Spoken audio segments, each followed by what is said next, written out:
Hello and welcome to today's RAIN Opus webinar on best practices for managing third-party cybersecurity risk. I'm Greg Radner, the Chief Marketing Officer of RAIN. And as far as today's agenda, third parties can be a significant source of cyber vulnerability, and assessing and ensuring the cybersecurity of vendors and suppliers remains an area of weakness for many companies. Some of the most significant breaches in the past few years have resulted from third parties being compromised. In fact, a recent study suggested that 63% of data breaches were linked to a third-party vendor. The reality is that even trusted business partners can pose a security threat, and the potential legal, regulatory, financial, and reputational consequences for your company can be substantial. Today's webinar will bring together a panel of experts to discuss pragmatic approaches for conducting third-party assessments, understanding key regulatory requirements, and creating a more proactive framework for effectively addressing third-party cyber risk. In terms of logistics, our call today will last about 50 minutes, and then we'll roll into a Q&A session. I'll remind folks that you can submit a question at any time using the Submit a Question feature on your screen. We're pleased to have a stellar panel to join us today for the webinar. First, we have Judy Germano. Judy is a nationally recognized thought leader on cybersecurity governance and privacy issues. She's an adjunct professor of law and senior fellow at the NYU Center for Cybersecurity and NYU Center on Law and Security. At NYU, Judy leads the Center for Cybersecurity Task Force and Roundtable series of corporate executives and senior government officials addressing critical cybersecurity concerns. Judy also is the founder of Germano Law LLC, advising public and privately held companies on cybersecurity and privacy matters, and representing companies and individuals on securities fraud and other complex white-collar criminal and regulatory compliance issues. Judy previously was Chief of Economic Crimes at the U.S. Attorney's Office for the District of New Jersey. Also joining us today is Dov Goldman, VP of Innovation and Alliances at Opus, which is a leading provider of innovative compliance and risk management solutions. Dov is an expert in regulatory compliance and information security and is responsible for the company's third-party management InfoSec strategy. Prior to joining Opus, Dov played a key role in the creation and marketing of a solution for anti-bribery and corruption-focused third-party management. He has a background in software development and deep experience implementing many generations of technology solutions. We also have Dana Syracuse, Senior Counsel at Perkins Coie. Dana concentrates his practice in the blockchain, fintech, e-commerce, and financial services sectors, working with clients on regulatory, business, and product counseling, cyber and data security, and enforcement concerns. Dana is the former Associate General Counsel for the New York Department of Financial Services and a leading figure in the development of the country's first comprehensive digital currency regulation.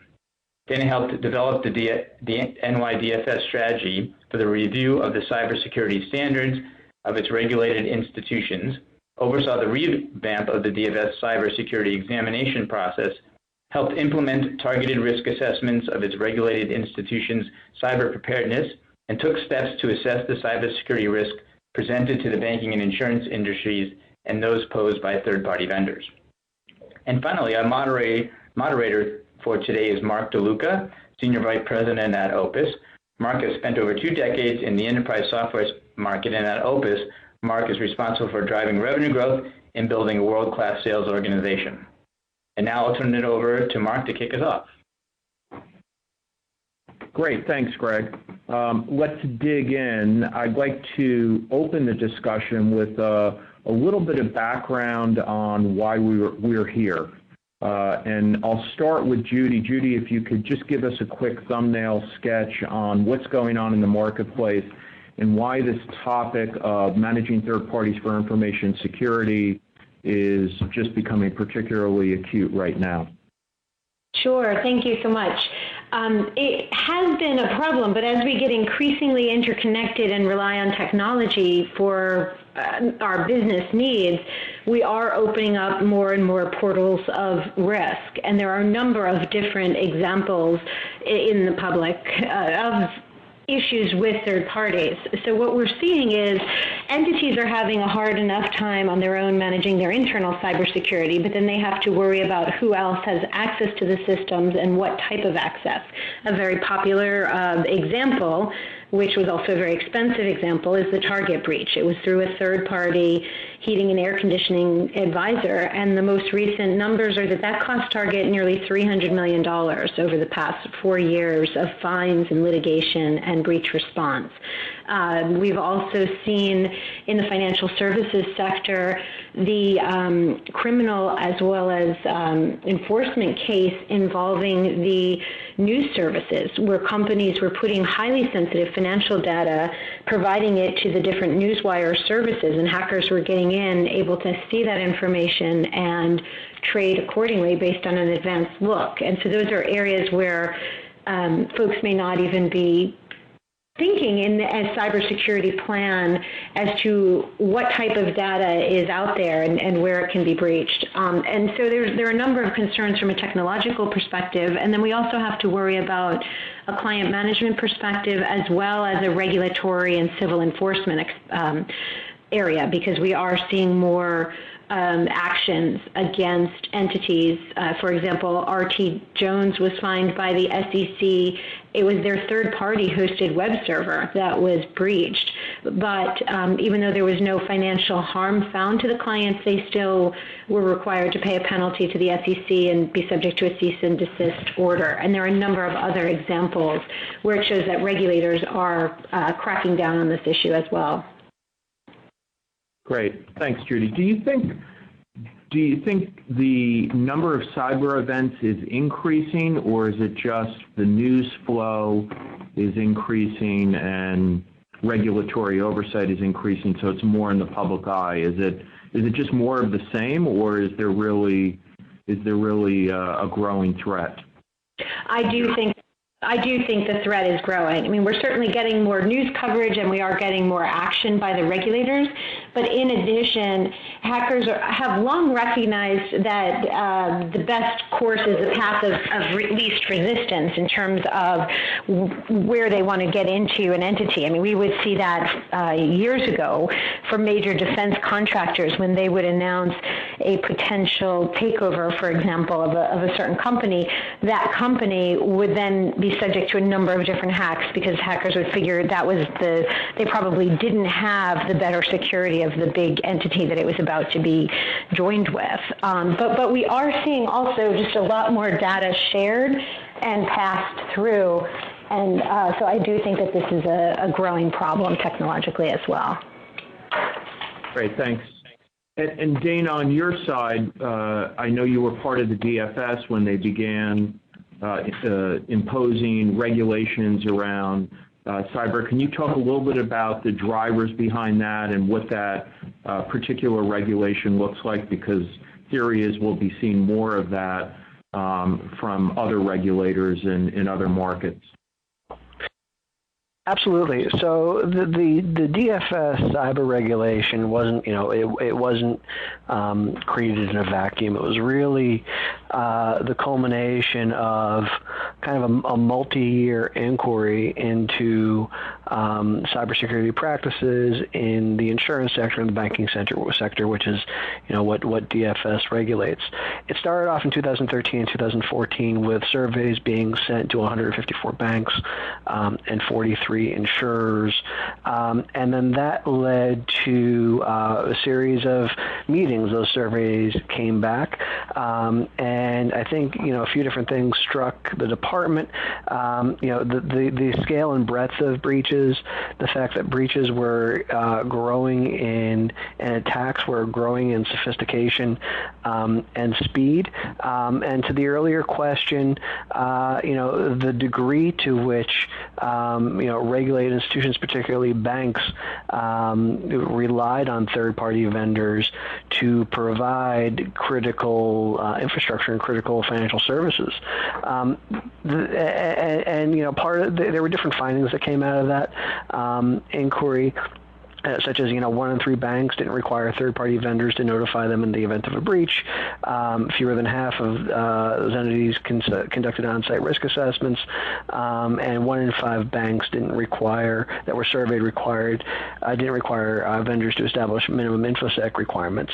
So that led to an expanded IT exam, which I think is reflected in the regulation. I can go into detail on that, but in any event. The culmination of this was March 2017 when DFS went live with its regulation, and that regulation is going to be rolled out over time with a deadline for some elements, August 28th of this year. That includes having a cybersecurity program, designating a CISO, having an incident response plan. Then the following year, March 1, 2018, there are going to be requirements for periodic pen testing, maintenance of proper audit trails, periodic risk assessments, use of definitive access controls, cybersecurity awareness for all personnel. And then it's not until March 1 of 2019 that there's going to need to be the implementation of a written third-party service provider policy that will set forth identification and risk assessment of third-party service providers, minimum cybersecurity practices to be met by those providers, due diligence to evaluate the adequacy of third-party cybersecurity practices.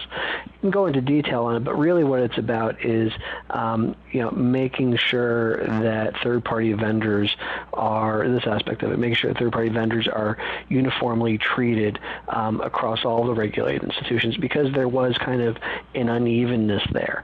And there are a lot of questions to be asked. Is that unevenness a result of unbalanced, a lack of balance in bargaining ability to be able to get the best terms, or is it in a level of caring about the issue?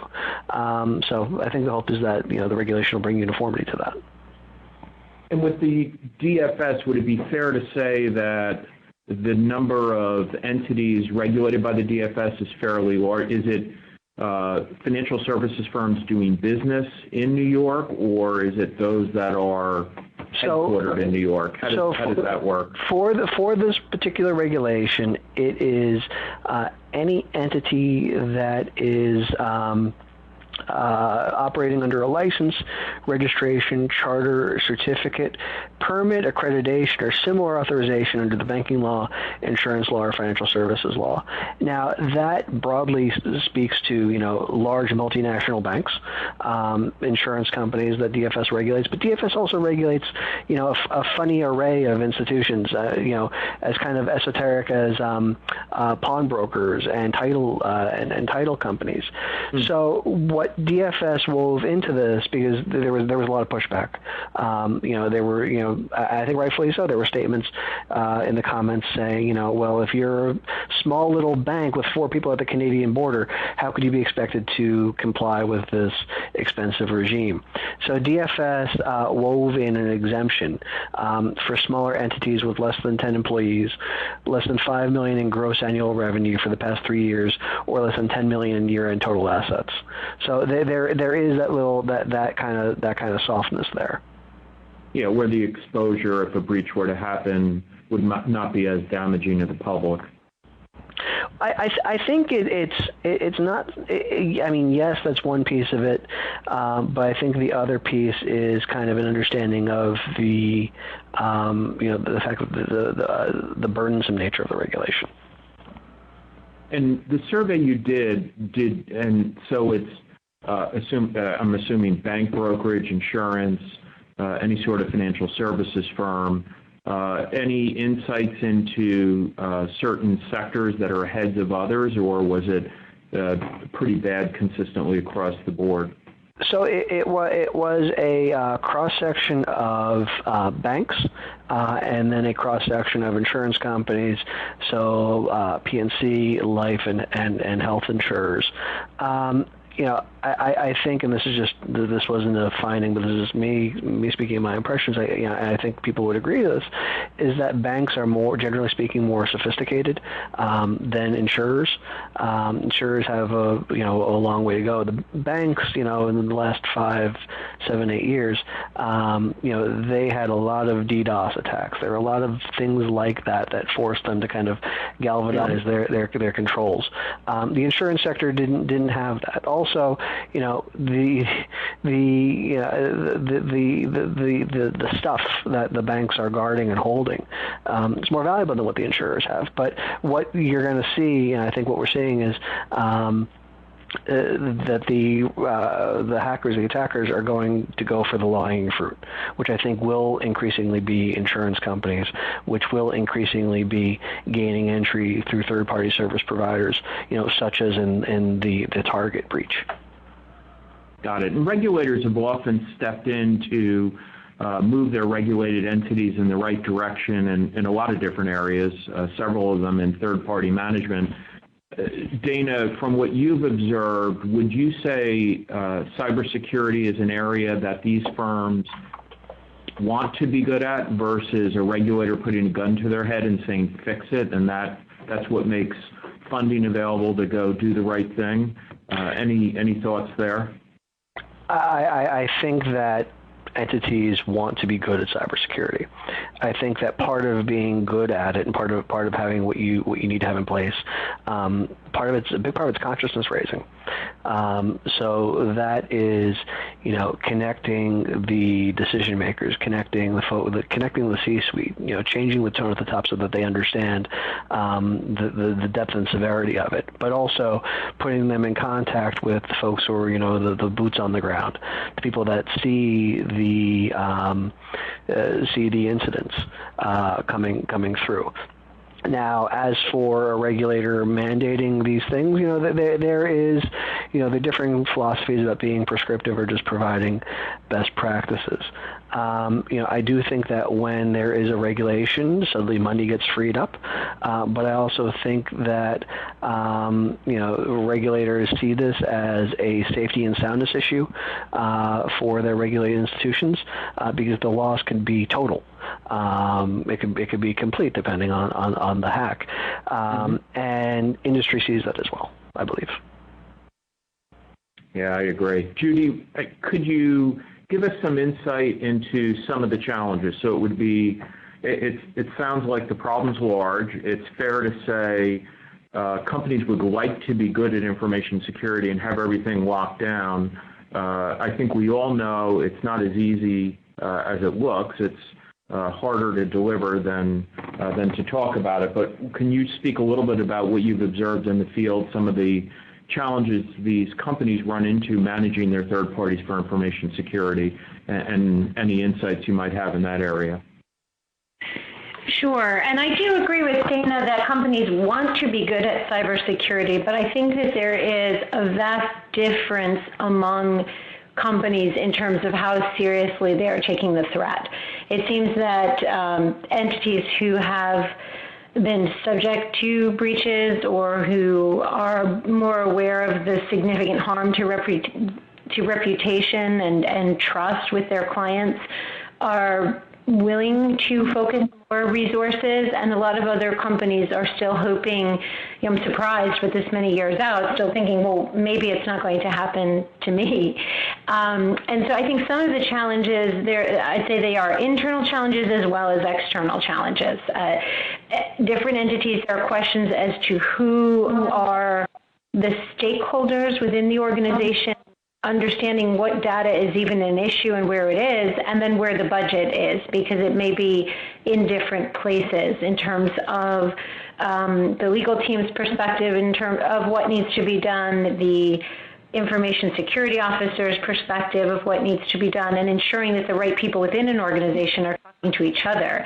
And that's even on one's own cybersecurity. So then when you couple the added complexity of a third party's issues, it becomes even more difficult. I've seen in companies I've worked with, large and small, there's often a lack of communication and coordination in terms of onboarding third-party vendors and what type of security protocols are put in place, and then what kind of audit is being done to ensure that. There's also a less expensive and easier way to manage it is to ensure that third parties only have access to precisely what they need to do their job and aren't given a broader access than necessary. And so that's a very important aspect that some, but not all companies are thinking of in terms of identifying who their third parties are and what the data is. And then finding the right level of communication and follow-up with those third parties to ensure that, recognizing this is an organic situation, systems are changing, access to data may be changing, and ensuring that somebody is on top of that on each side of the equation. Yeah, and Doug, I've heard you speak openly about the maturity of these organizations and how it impacts their ability to get this job done, where some organizations may have very mature information security programs, whereas others don't. Could you share with us some of the things you've observed in the field that have been challenges in companies sort of growing up and getting mature with information security? Yeah, so I'm going to give two examples that I can think of. I'm not going to name names, but we're talking about very, very large banking institutions that we all know. We all know about them. One of them has a very sophisticated cybersecurity capability for their internal infrastructure. They have a well-established control framework and all the procedures for managing information security, and they're recognized as doing a pretty good job. Their third-party cybersecurity practice, however, is completely immature. They really are very early stage. Whereas I've encountered others, again, I'm thinking of now a top 5 U.S. bank, very, very large institution, very sophisticated program, very challenged in terms of the fact that they're constantly being forced to examine more and more third parties. I've heard from this institution, they're expecting a 300% growth in access to third parties, and yet they don't have the staff and they can't find the staff to implement their program is already quite sophisticated. They don't have enough people to extend that program to a greater number of third parties. So seeing challenges at all ends of the spectrum. So what's going on there? Is the list of third parties growing that rapidly, or are they is their program becoming more inclusive? They're realizing we need more and more of the third parties we're already working with under review by information security? I would say clearly both, Mark. So they are building their businesses and taking advantage of all kinds of new services, fintech and innovation in many ways. Outsourcing these things is the most effective way to be able to quickly build new capabilities. So the number of third parties that they want to take advantage of is growing. And at the same time, they're recognizing the lessons that we've all learned from the Target breach, that yes, you have to do a good job of assessing the cybersecurity capabilities of your large critical providers, but the real risk may come from a smaller provider. And so that means the list has grown even before you've added new providers to that list. So what do they do? How do you get your arms around this challenge? I'm a large organization. I deal with maybe thousands or tens of thousands of third parties. How do I go about boiling that ocean? How do I even know which third parties have exposure? So this is really where cybersecurity meets good old-fashioned best practices in third-party management, where you have to implement a risk-based approach. It's clear that you do not have the staff, can't outsource the assessment on a very high level for every single third party. You can't send somebody out to check out in a 5-day on-site thousands of third parties. It's impossible. It bankrupts everybody, it wouldn't just bankrupt the bank, it would also bankrupt the third parties because they can't afford it. And so you have to have a risk-based approach, just like any other third-party management discipline, where you're going to apply different levels of focus or standards of care to different levels of risk and different kinds of relationships. So you have to focus your efforts, and you have to be able to know where you have to apply a large assessment and where a smaller assessment will do, and you have to be very, very specific about the scope in all those cases. And Dana, the regulations from the DFS, do they address that sort of protocol where we want a risk-based approach that's appropriate to the risk that the relationship brings to the firm? Or is it more blocking and tackling, let's get the basics in place, have a policy, put somebody in charge of it, et cetera? I mean, with it's there are aspects to it that are prescriptive.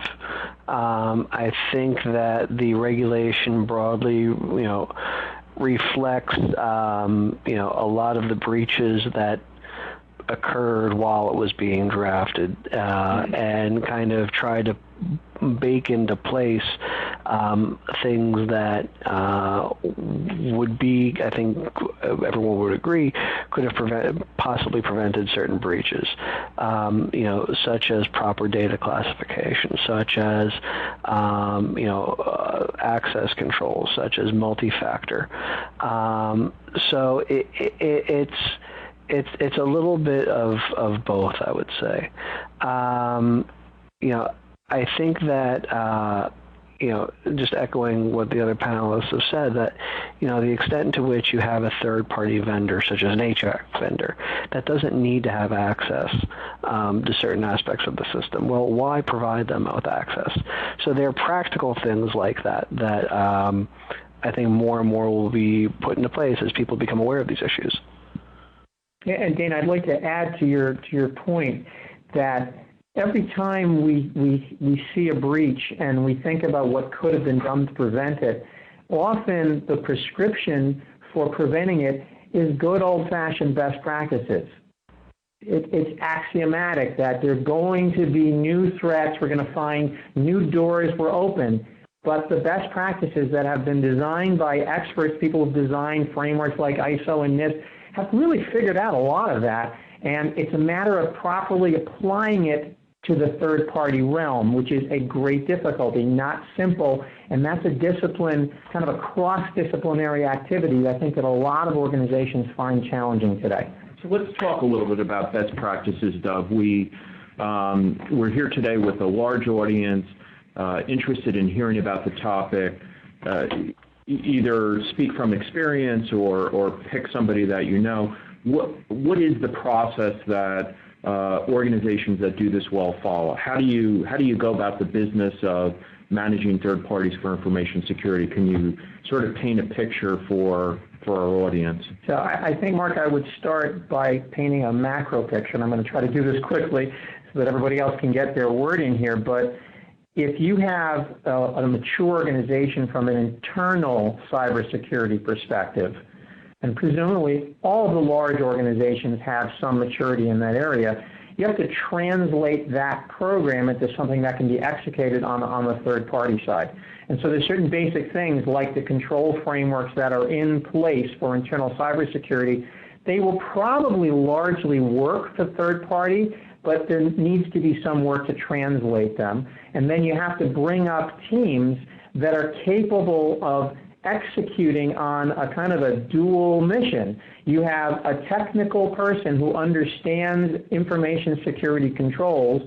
All right, that's enough for internal cybersecurity. They're working with people internally. It's very technical. You don't need a lot of really strong communication or negotiation skills.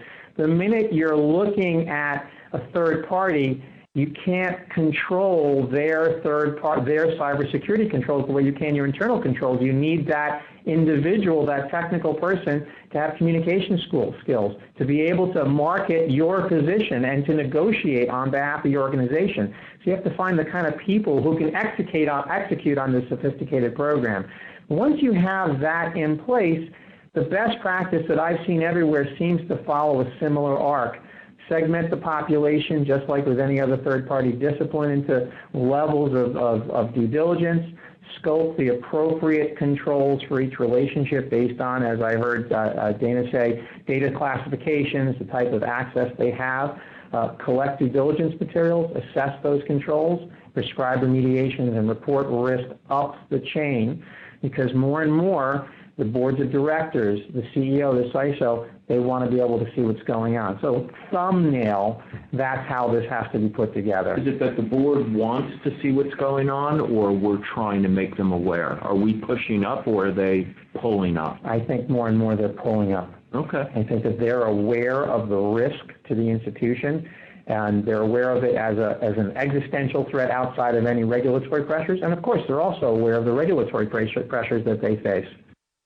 Got it. With regard to the board, this is Judy, I think there are different levels of sophistication, knowledge, and comfort when it comes to cybersecurity. But we have seen, for example, shareholder derivative class actions against boards of directors claiming that they did not act appropriately as a consequence that either caused the breach or in responding to the breach or both. And so boards are increasingly aware that they can have regulatory and civil liability exposure potentially if they're not properly aware of cyber risk and properly educated in terms of the particular risk of the organization.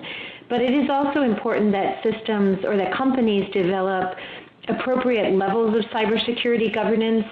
For years, we were hearing that things were not getting properly pushed up to the general counsel or to the board level, and then I've heard complaints from some companies that it's too much, and then good concerns get lost in the noise.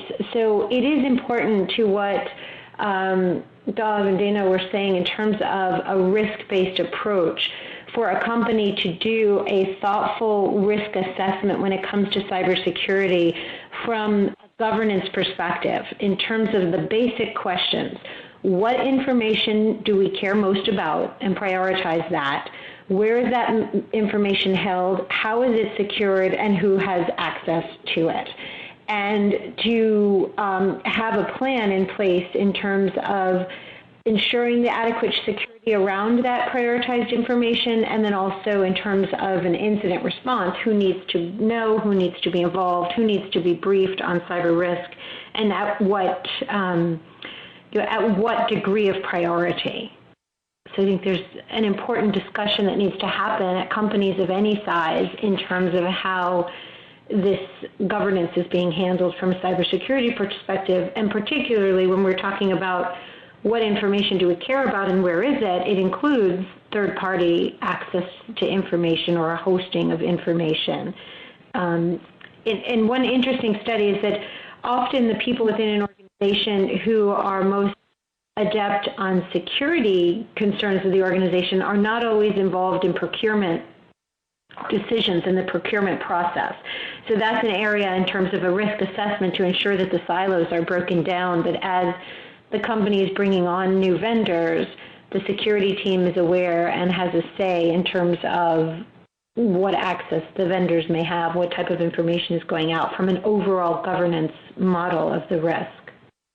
That makes sense. I'll just remind our audience to submit your questions through that submitted question portal. We'll be breaking for questions in about 10 minutes. Dov, did you have a comment on that? Yeah, but I think I'm going to let it flow for now because I think we've covered enough in that space. Okay, so let's talk a little bit about fourth parties, because in the normal third-party management domain, we hear a lot about subcontractors. Who are they? And I think the prevailing belief is the further you get away from me as the customer, probably the less ownership you feel in the data. Is that prevalent in cybersecurity, or is it really just not there yet?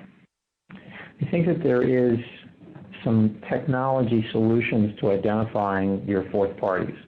There are technology providers, essentially they're data feed providers, who can identify who you're interacting with and who they're interacting with, and can build a map of the ecosystem of your business, if you will, where your supply chain, put those words in quotes, is now being identified digitally, fingerprinted. And so this is, nascent. This is something that a number of providers are claiming to offer, but it is a way for you to know about your concentration risk, which I think is one of the major concerns. I don't think a lot of the people I'm talking to are willing to say they're going to go to their third-party providers and say, give me a list of all your third parties, and I'm going to go and assess them on site. I don't think that's happening very often. But the organizations, the banks, sometimes I call them the second parties to differentiate them from the third parties, they do want to be able to map out their concentration risk, and that's something that regulation is definitely driving them to do. So I think a technology solution is going to help. But going back to best practices, as we've been saying, if you ask your third parties for a list, that's a good place to start. Who are your third parties? And when you say concentration risk, you mean like I have a lot of third parties who use the same vendor for things like data backup. And so that gives me an exposure that might otherwise not be visible to me. Yeah, clearly, as more and more cloud-based technology is accepted in FinServ, you're going to find more and more fintech organizations are hosting in the easiest and most efficient way today. That's on something like Amazon Web Services or Microsoft Azure. So right away, that's a perfect example of concentration risk.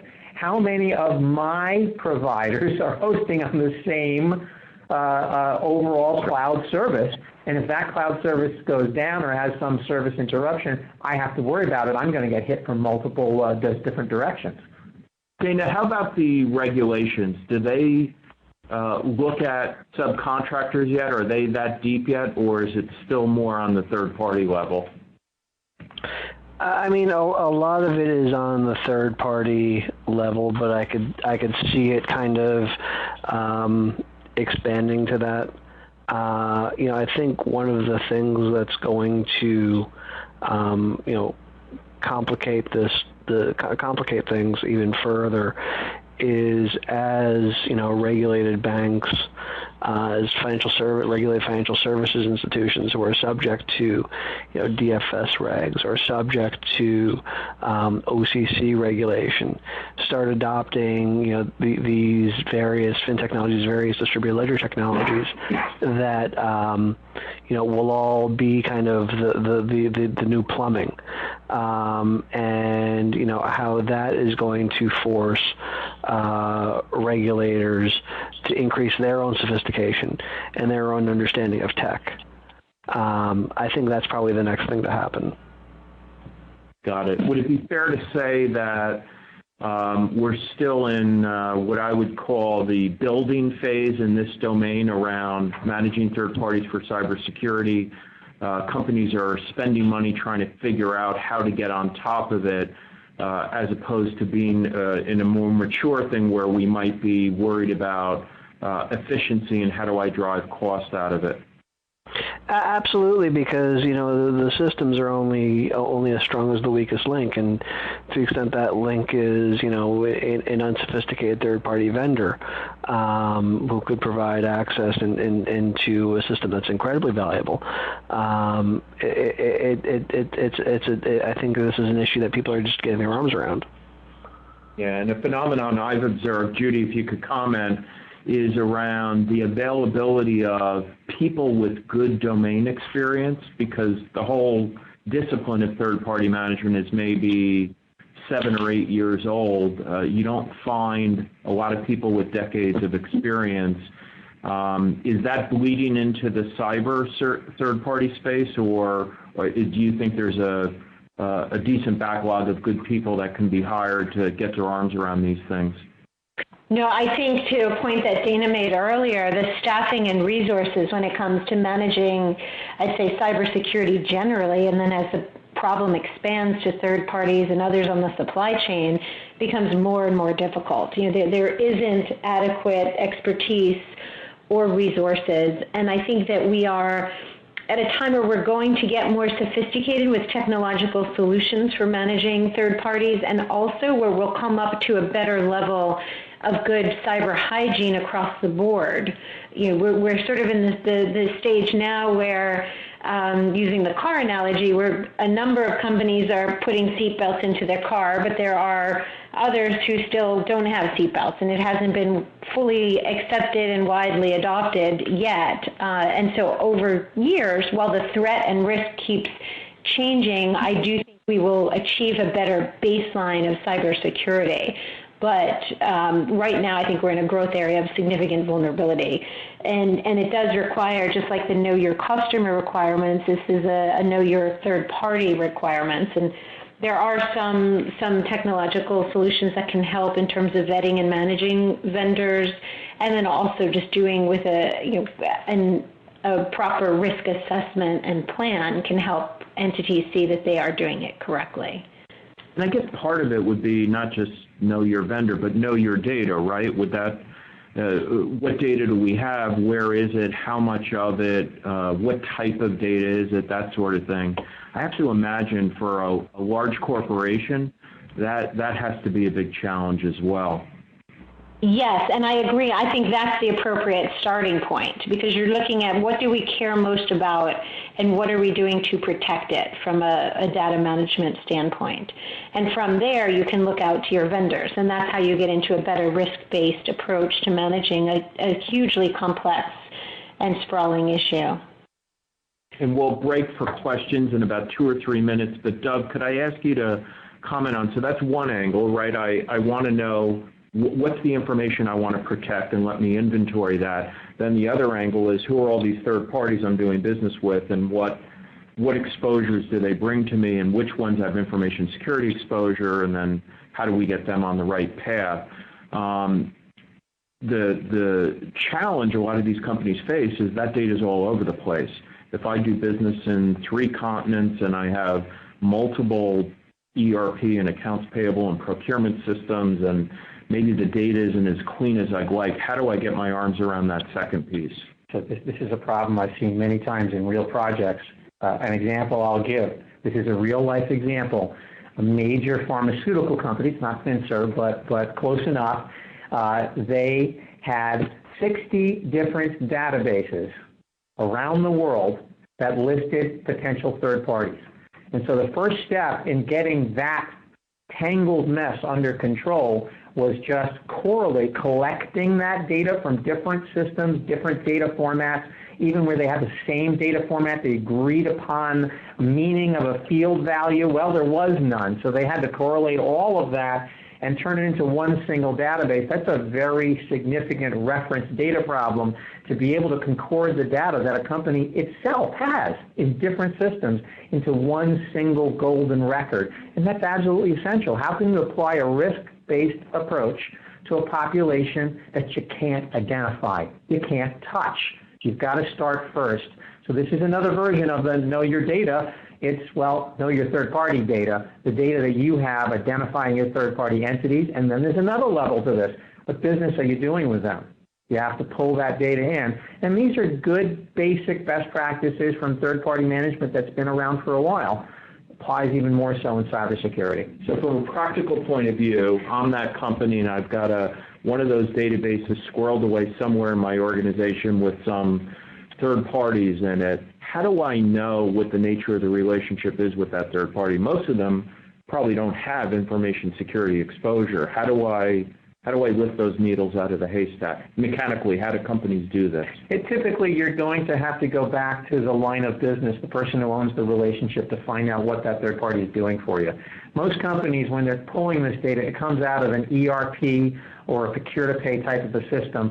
Those systems don't typically have a lot of detail. They're not going to know what data the third parties have. And so your first line of defense is typically who owns this relationship. Let's send a questionnaire to that individual and let's pull down some basic data, a few data points as to what they're doing for us and what data they have. And then once you're talking about a real IT risk program, that questionnaire is going to have to be vetted by someone inside of a technical function, because often the line of business people don't really know exactly how they're interacting technically with a vendor. So there needs to be collaboration, and I think Julie mentioned it earlier. Collaboration between the stakeholders, between the silos, is very, very required here to make this process move. Got it. Greg, why don't we break for a moment and field questions? I know we're somewhere between quarter of and 10 of, and we did want to leave time for questions from the audience. Can you share some of the questions with us that have come in? Sure. Great discussion so far, everyone. And we do have a number of questions that have been submitted. The first one is related to New York taking kind of the lead in cybersecurity requirements in working with third-party vendors. And does the panel see other states or even other federal agencies implementing similar policies? I don't know if other states are going to come forward with specific regulation the way New York did. I do think that you may be likely to see more activity out of the OCC. As things evolve, you may see things like modifications to the NIST framework. But as for regulation, that's a little bit of an unknown. This is Judy. I think it's a great question, and I am concerned that we may be getting into a more fractured regulatory landscape like we've seen with regard to the data privacy and breach notification laws involving personally identifiable information. We have where all but a couple of states have enacted their own individual laws, and when there's a breach that impacts multiple countries, or multiple states, you have to go through their different triggers of whether notice is required and how, and some states have safeguards, others don't. And because we have not had a single federal strategy on cybersecurity, that has been fully accepted, I do have a concern that others may take the lead or follow the lead of New York, where they touted, first in nation regulations that we may see more, which makes it incredibly difficult for companies doing business nationally, never mind globally, as we see for companies operating in Europe now with the GDPR and the requirements there that will come out in next year. I think that the regulatory environment is going to continue to get increasingly complex. There was some really terrific effort with the NIST framework to simplify what entities need to do and provide guidance that was not mandatory, but was a risk-based approach. And we have from the FTC actions some additional guidance of when companies could be on the regulatory hook. But I'm concerned that states may want to weigh in on this because cybersecurity is a critical issue. It's a sexy and interesting issue. And if they feel that there's not enough attention from Washington on this matter for a unified federal approach, we may get more of a hodgepodge coming up. So you're not worried about this dialogue in the marketplace about maybe we're going to be facing less regulation or regulatory enforcement will sort of loosen up, reflecting the posture of the current administration? Well, that may happen out of Washington, but then we have the example of the New York DFS regulations and the question of whether it could trigger an approach of less regulation from Washington might potentially bring us into a state of greater regulations around the country as state entities want to manage their own sectors and their own states, and by example, as we've seen with data privacy on the state-by-state laws that we have now when notice is required. Got it. Dana, other questions? Yep, so we've got a number of questions around the board of directors, and I'll try and paraphrase them into one here. Sometimes boards are not as savvy when it comes to cybersecurity. How can we make sure that we balance the need to make them aware of the threats without making us look like we're not doing our jobs? So it's around what are the best practices for communication with the board. This is Judy again. This is an area where I do a fair bit of work in terms of educating boards and ensuring that they're aware of the risks. And some of it is just a subject matter briefing, and other is more specific to the company. But we've seen from some of the cases that are out there that boards need to understand, some of the best practices. I think a very instrumental and informative decision is the District of New Jersey's Wyndham decision. There were different Wyndham decisions, but the one issued by Judge Chesler dismissing the shareholder derivative class action against the board. And he found that the board was informed of the brief, had informed of the breaches, there were 3 breaches in that case, had expert briefings in terms of what happened and what was being done, ensured that hired experts to help address the problems, and the decision notes the number of times that the breach was handled by the audit committee, how many times the audit committee itself addressed the issues, as well as the full board. And so in order to have a record of board engagement on significant cyber issues, one, in just being informed and concerned about it, and then 2, when an incident occurs, that the board is involved to ensure that management is doing their job to the extent that the oversight is appropriate there. I think it's very important in staving off civil litigations as well as regulatory enforcement matters. Great. Some additional questions that we have here. So there's been several around fourth parties.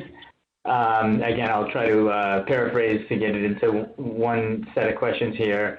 How do we assess fourth parties where Amazon Web Services is involved?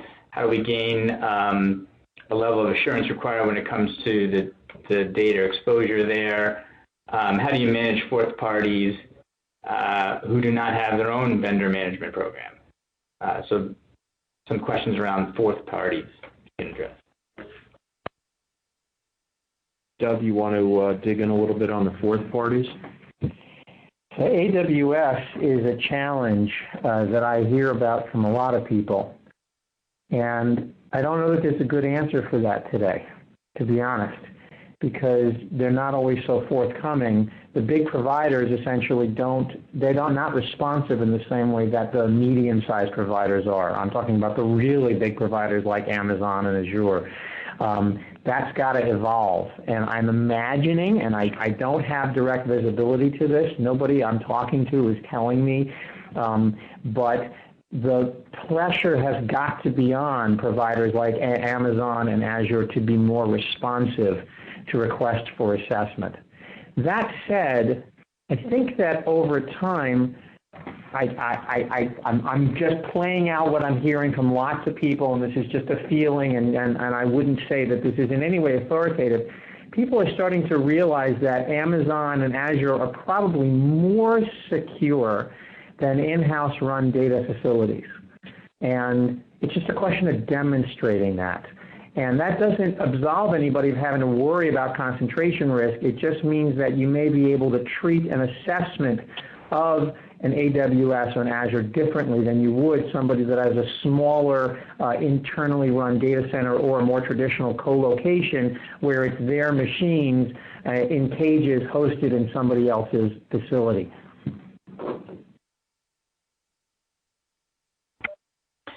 Great, and we probably have time for one more question. There's a series of questions around people. There seems to be a shortage of people with expertise to assess, to do these assessments around third parties. And what are some best practices for how people are finding the right people?